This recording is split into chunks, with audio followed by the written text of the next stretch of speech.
In the high-stakes arena of space exploration, where every dollar and every kilogram counts, NASA's Artemis program stands as a beacon of ambition. Aimed at returning humans to the Moon by 2027 and paving the way for Mars, the initiative has spotlighted a critical question. Can SpaceX's Crew Dragon capsule serve as a viable alternative to the beleaguered Orion spacecraft and its colossal Space Launch System, SLS, rocket? At first glance, this idea might seem audacious, even improbable. After all, Crew Dragon was designed for low Earth orbit missions to the International Space Station, ISS, not the unforgiving void of deep space. Yet, as experts delve deeper, the answers reveal a tantalizing possibility, one that could slash costs, accelerate timelines, and inject fresh innovation into an industry long dominated by government bureaucracy. The allure of Crew Dragon begins with its economic edge, a point that resonates loudly in an era of fiscal scrutiny. NASA's Inspector General has laid bare the staggering price tag of the SLS Orion stack, at least $4.2 billion per launch for the first 4 Artemis missions, ballooning to $5.2 billion when factoring in the Orion capsule. These figures aren't abstract. They're a drag on budgets that could otherwise fund scientific payloads or crew training. Enter Crew Dragon, born from a 2014 NASA contract, and now a proven workhorse ferrying astronauts to orbit. SpaceX has shattered the myth that reusable rocketry is impossible, with Falcon 9 boosters landing routinely and slashing launch costs to a fraction of traditional expendable systems. By leveraging this ecosystem, a Dragon-based lunar architecture could deliver missions for pennies on the dollar, potentially under $1 billion per flight, freeing resources for bolder goals like sustainable lunar bases. But economics alone don't make a case. Technical superiority seals it. Crew Dragon's lithe 9.5-ton dry mass stands in stark contrast to Orion's portly 26.5 tons, a bloat exacerbated by outdated design choices like an overweight launch abort system and an underpowered service module. Orion's ocean splashdown demands elaborate recovery ops with ships and helicopters, adding layers of complexity and risk. Dragon, by comparison, offers a pressurized volume of 9.3 cubic meters, 50% more than the Apollo command module despite weighing just 20% more. This efficiency isn't serendipity. It's the hallmark of private sector agility. SpaceX, unencumbered by the conflicting directives that have hobbled NASA across administrations, has crafted a capsule that's not just lighter but smarter. Integrated Super Draco thrusters for precise maneuvering, touchscreen interfaces for crew autonomy, and a trunk section ripe for repurposing as a propulsion module. The true genius lies in the creative repurposing of existing hardware, sidestepping the pitfalls of from-scratch development. Imagine ditching the SLS behemoth entirely. In one elegant concept, Crew Dragon shuttles 4 astronauts to low Earth orbit, LEO, atop of Falcon 9. From there, they transfer to a SpaceX Starship variant, not the full Human Landing System, HLS, for surface ops, but a space tug configured for orbital transfers. This second Starship, already in development for Artemis, hauls the crew to a near rectilinear halo orbit, NRHO, around the Moon, docking seamlessly with a lunar gateway station if available. Return is symmetric. The tug brings them back to LEO, where Dragon awaits. To address loitering challenges, Dragon isn't built for weeks of idle orbit options, abound without reinventing the wheel. Fly a second Dragon for pickup, modifying minimally for uncrewed endurance. Or launch a dedicated crew loitering and life support depot, CLLD, another Starship HLS tweaked for power, thermal control, and ECLS-S support. Even the brute force dual Dragon approach undercuts SLS costs while using flight-proven tech. Dr. Robert Zubrin, the visionary founder of the Mars Society and president of Pioneer Astronautics, elevates this from concept to blueprint. His Artemis 8 inches proposal, echoing Apollo 8's orbital flyby, relies solely on Crew Dragon, Falcon 9, and Falcon Heavy, no Starship required. Launch the crew to Leo on Falcon 9, separately. A Falcon Heavy lofts a propellant-rich upper stage that rendezvous and docks, its Merlin engines igniting for translunar injection, TLI. With a mass ratio yielding 5.0 kilometers per second delta V, it covers TLI 3.1 kilometers per second, and the return burns, lunar orbit capture, and trans-Earth injection at approximately 0.95 kilometers per second each, with margin to spare.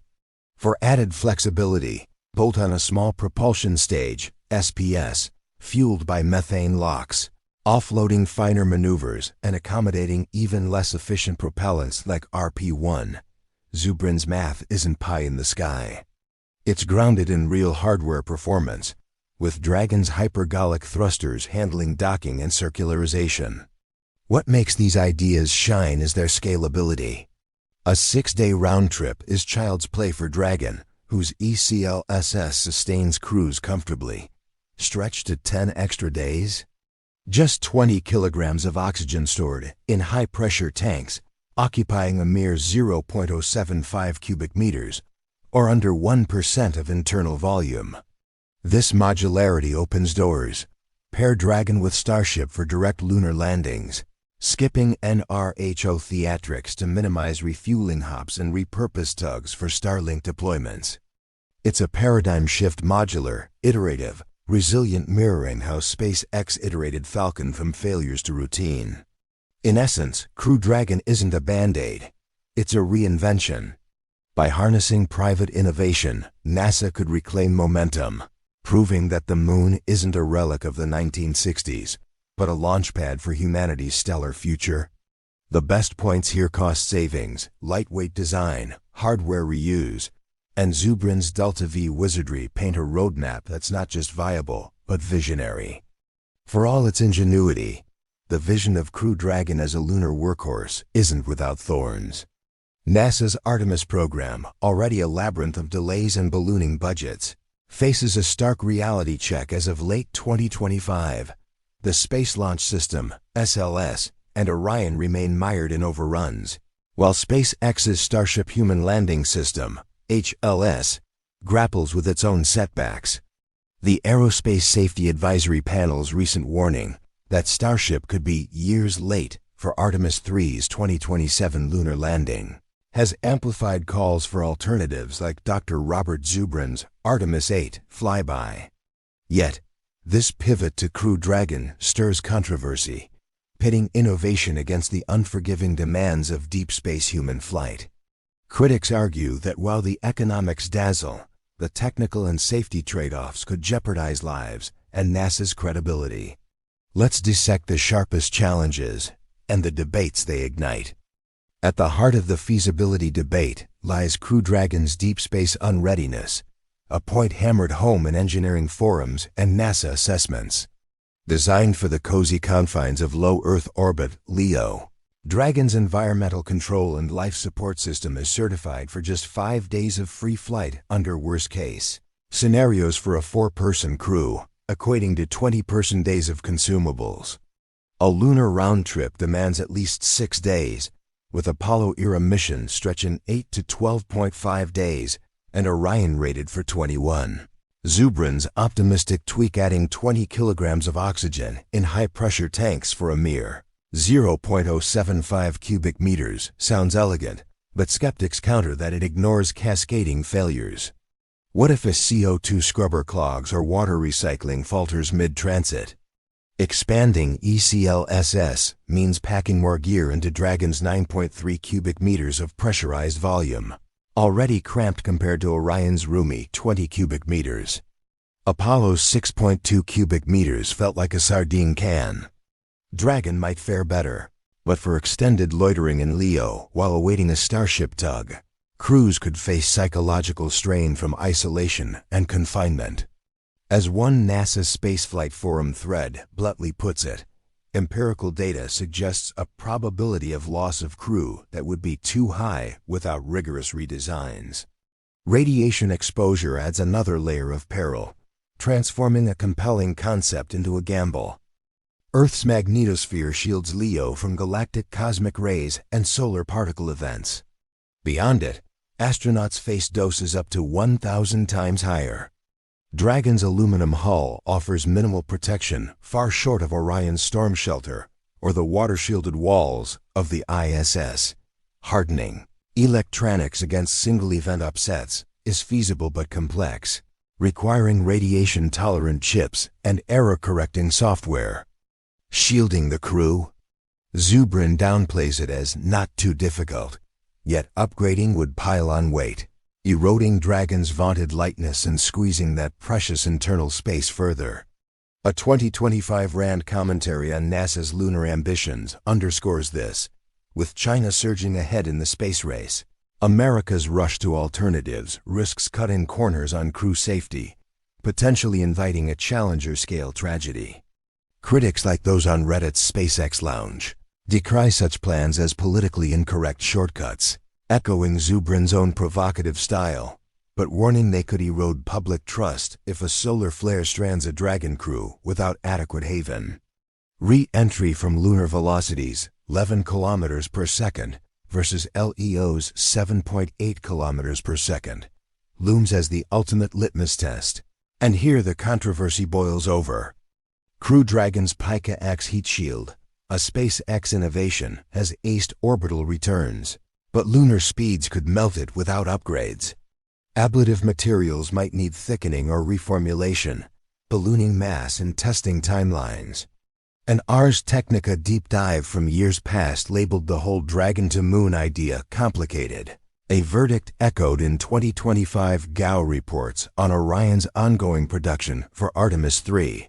Hinting that retrofitting Dragon could mirror Orion's delays, endless reviews, vendor disputes, and cost creep. Zubrin's Delta V calcs, while mathematically sound on paper, 5.0 kilometers per second from a Falcon Heavy upper stage docked to Dragon, draw fire for razor-thin margins. His 0.95 kilometers per second per burn for lunar orbit capture and trans-Earth injection assumes perfect execution.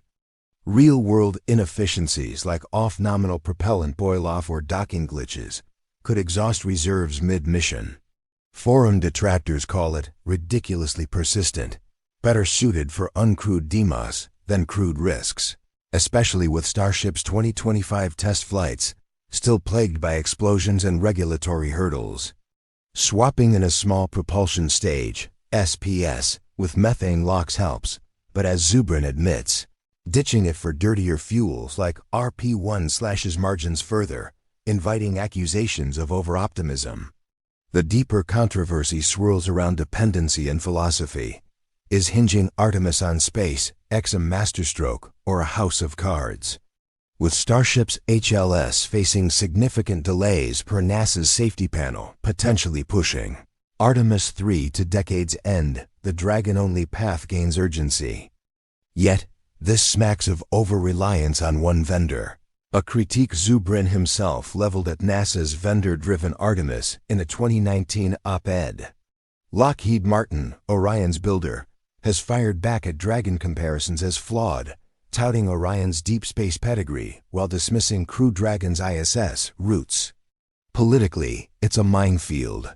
Congress's 2025 funding via the One Big Beautiful Bill Act preserved SLS jobs in red states, but shifting to Falcon Heavy could spark backlash, echoing debates over commercial crews' $55 million per seat costs, though SpaceX underbid. A Manhattan Institute policy paper warns that while commercial integration is Apollo 2.0, it risks lock-in if SpaceX stumbles witness Starship Flight 11's recent Texas test, mired in FAA scrutiny. Moreover, without the lunar gateway, Dragon's solo endurance becomes a non-starter. Docking to it eases burdens, but Gateway's own slips, tied to SLS, compound the chaos. These flashpoints ECL, SS limits, radiation roulette, re-entry roulette, Delta V dice rolls, and SpaceX monopoly fears don't doom the Dragon dream but demand scrutiny. Zubrin's blueprint, revived in 2025 Next Big Future speculation as a Gray Dragon variant, persists amid China's lunar lead, yet NASA's GAO audits signal caution. Alternatives mustn't sacrifice the safety-first ethos that defines human spaceflight. As Artemis 2I's September 2025 crewed flyby itself delayed a year, the tension mounts. Innovate boldly or plod safely. The controversies underscore a truth lunar return isn't just engineering. It's a high-wire act of ambition and accountability. As October 2025's chill grips launch pads from Florida to Texas, the Artemis saga teeters on a knife's edge. A cosmic thriller where billion-dollar dreams collide with the ghosts of Challenger and Columbia. NASA's safety panel has unleashed a thunderbolt. SpaceX's Starship lunar lander, the linchpin of Artemis 3, could lag years behind the 2027 target, mired in explosive test failures and regulatory snarls. Orion's own woes, leaky valves, battery glitches have shoved Artemis 2 to late 2025, a delay that reeks of bureaucratic paralysis. Meanwhile, China's Chang'e program hurtles toward a 2026 takeoff landing, turning America's moonshot into a desperate sprint. Is Crew Dragon the silver bullet or a Pandora's box of hubris? The controversies erupt like a Starship Rud, rapid unscheduled disassembly, igniting a firestorm of recriminations. Dr. Zubrin's Artemis 8 blueprint, docking a propellant-laden Falcon Heavy stage to Dragon for a daring flyby dangles salvation. 5 km per second delta V on a shoestring, sidestepping SLS's $5 billion black hole. But detractors howl foul, branding it a suicide pact with razor-thin margins that flirt with disaster, radiation. Dragon's flimsy skin offers no bulwark against solar storms that could fry crews like bacon. Re-entry at 11 km per second? Pika X might char to ash without unproven upgrades, echoing Orion's endless redesign hell. And the elephant in the vacuum, Elon Musk's empire. Betting Artemis on SpaceX is like wagering the farm on a single stallion brilliant until it stumbles, as Starship's latest Boca Chica blazes remind us.